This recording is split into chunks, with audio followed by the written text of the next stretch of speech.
velkomin í Öryrkjaráði TV.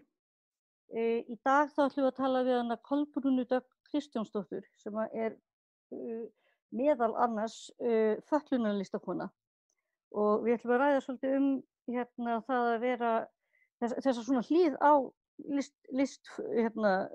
formi. Sæl og velkomin. Takk fyrir. Heyrðu, við kannski spyrjum þig bara fyrst bara hvort þú segir okkur svolítið frá þér. Já, ég miðaldra pönkari og nýkomin út úr skápnum sem pönkari. Nei, grín. Ég í Listaháskólanum á Sviðsvöndabraut og hef verið að gera eitthvað svona gjörning á fötlunarlist og svo núna ég í Listaháskólanum bara svona aðeins að reyna að finna mig sem manneskju og listamann.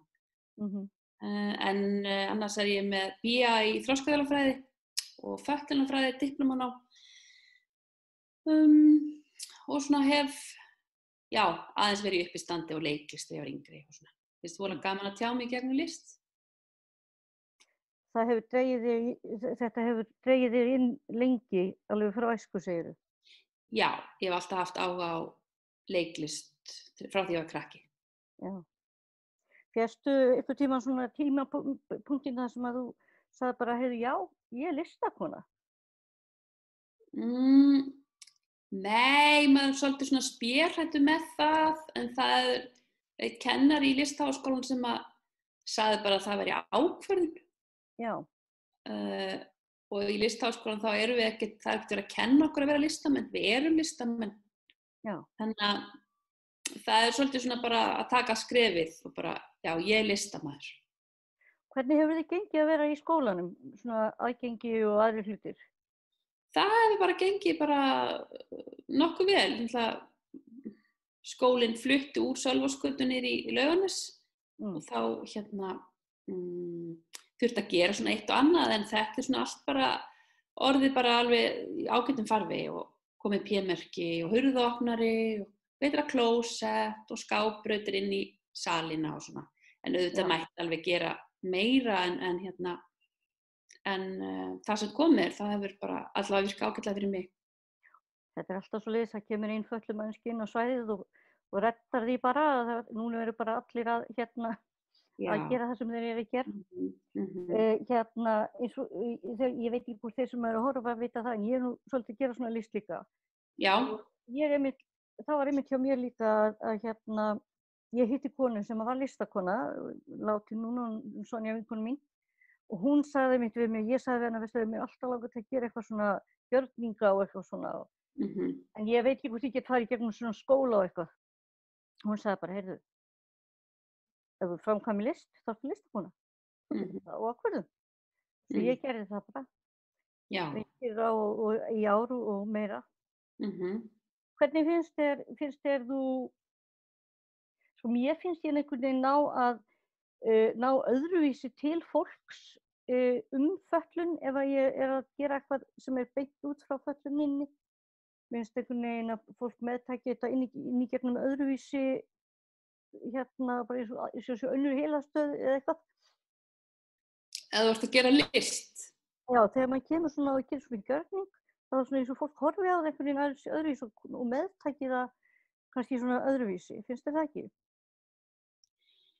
Það er kannski, þú getur tjáð þig, það er eitt að skrifa kannski ritgerð eða halda eitthvað fyrirlestur, en þú kannski getur gert eitthvað, ef þú vilt tjá þig út frá list, það er allt annar kannski bara vinkill og kannski sem þú kemur til skila sem þú kannski ættir erfitt með að skila með því að halda fyrirlestur eða skrifa ritgerð.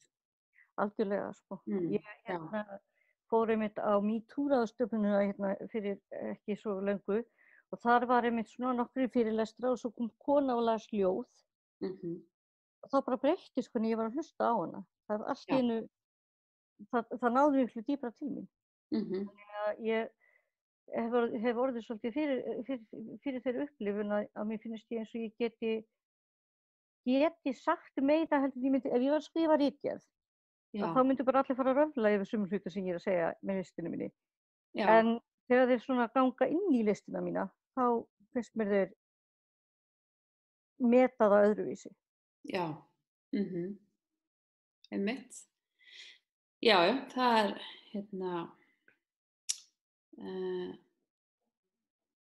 já, það bara öðruvísi, að tjá sig gegnum kannski list. Geturðu sagt mér eitthvað svona frá einhverjum hlutum sem þú verið að gera og áður en þú fórst í skólann? Ég var að gera núna verk, þess vegna ég svona snoðuð, ég var að gera einstaklingsverkefni núna í vor, þá var allt lokað og þá endaði verkið mitt, ég var semst að gera verk ferli við það hægt að keyra, verkið heitir Ökukveðja og það endaði sem vídeóverk og já, þannig að ég ákvað að nýta svona mína persónu reynslu við það ferlið að fara að kveðja það að hægt að geta keyrt bílinn og vera farþi. Það svona nýjasta verkið sem ég gerði og já, svo maður verið að gera bara alls konar í skólanum líka eitt verk sem hét I'm not disabled, það var svona út frá því persónlega pólitískt og það var verk sem að ég þóttist vera að leika sjálfa mig sem ófall ef hefði ég ekki orðið fötluð kona á unglingsaldri. Þá hefði ég kannski farið í leiklistarskólann og væri núna að starfa sem leikkona. Þannig ég var að leika sjálfa mig sem ófallaða konu, leikkonu sem meðfótleikkona í viðtali á Gísla Marteini. Þannig ég var sem sagt, að leika sjálfa mig ef ég væri ófalleg kona sem leikkona. Og var að mæta í stúdíó hjá Gísla Marteinis í hjólastól að því ég væri að fara að leika í kvikmynd þar sem það æfaði á stólum. Einmitt, já. Þannig að þá tók ég þann vinkil og gat komið inn í ýmsu svona bara með aðgengismál og staðalmyndir af fötluðu fólki og svona. Ég mitt í mínu síðasta verki þá bjó ég til þetta fatlaðastæði og fólk var að áttaði sig ekki á því að vera í því og bjó til rými sem að voru þannig að fatlaða fólkið, það var hannað fyrir þá en ekki fyrir þá sem að voru ófatlaðir, þannig að þeir voru að lenda í vandræðum í rýmunum. Og það var svona einmitt svona, og ég var að reyna að draga fram þá í viðtölum og svoleiðis einmitt persónuleikana og fólkið, af því að mjög oft hittir fólk, fatlað fólk einhvern og fyrsti partinn af samskiptunum bara ég fötluð, hvað þurfum við að gera, þú veist, allt þetta dótar ég umræðum það og það er svona litað svolítið bara svona fyrstu kynni af fólki og mér langaði svona að búa til heim þar sem að það væri ekki málið, það væri öfugt. Já. Já. Svo hefur maður líka, ég fundi fyrir það í skólanum, ég náttúrulega mikið oft að taka fyrir eitthvað sem tengist fötlun. En svo maður líka oft svolítið leiður á því. En það bara svona eins og það eitthvað í líkamanum eða kerfinu sem maður þarf að gera eitthvað verk og svo getur maður að fara að gera eitthvað annað. Af því að ég vil kannski ekki endilega bara alltaf vera að gera eitthvað verk sem tengist fötlun og ég hef alveg verið að gera verk kannski í hópum í skólanum sem maður ekkert tengt í.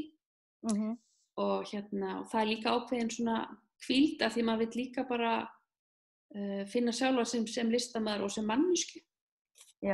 Ekki bara af því að þetta hefur svo opaslega litað manns líf, allir þessi oft bara á það, sem þau færi maður bara að leiða því.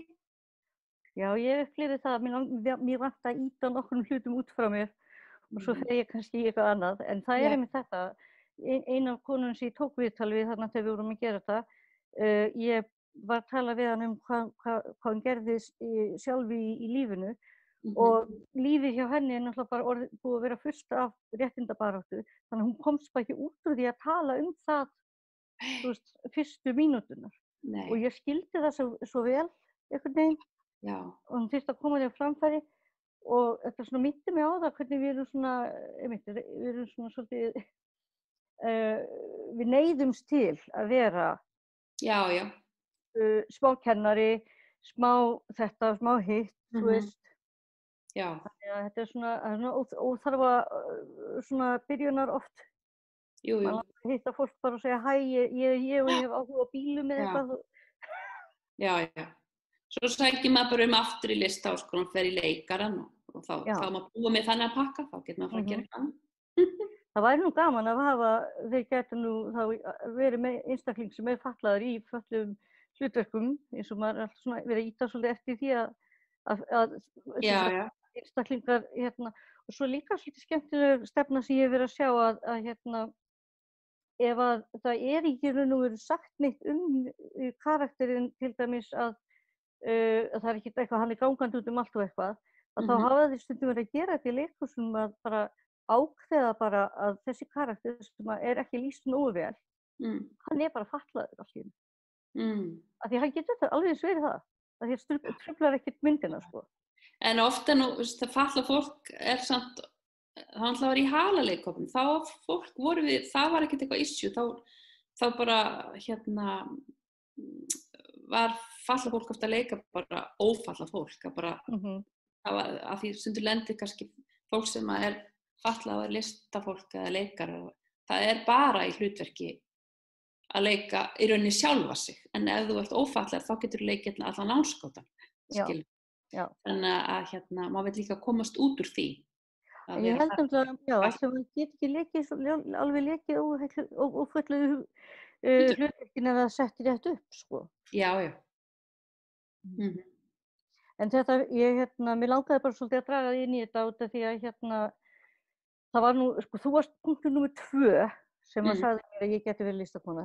Þegar ég sá þig á sköpun skiptir sköpun. Já, 2015. Já, og ég var svo heilluð, ég varð að leita þig uppi og tala við þig og eitthvað og þú dróst mér bara inn í þetta og ég myndi núna í næstu viku að taka þátt í Friends-hátíðinni og með 3 lifandi sýningar og eina svona sýningu sem er gangi allan tíman. Ef fólk vil kíkja á það þá heitir þetta Reykjavík Friends, en það eins og ég fekk þetta leyfi til að vera minnst ég hafa fengið leyfi til að vera ég og gera það sem ég þurfti að gera í þessum hlutum. Ætlarðu svo að fá þig bara hvíld í sumar og fara í skólann í haust? Já, ég aðeins að taka sumarnámskeið í Listaháskólann. Já. Það var eitthvað út af þessu COVID sem var boðið upp á sumarnámskeið og bara líka opið fyrir almenning sem er mjög sniðugt. Þannig ég klára eitt námskeið núna í leiklist. Já. Og svo annað núna í júlí, ágúst, gjörninga. Já.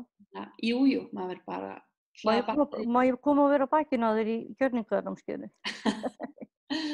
Já, í ferðartöskunni.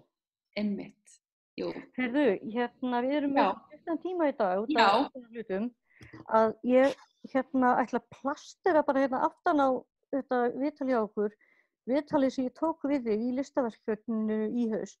Einmitt.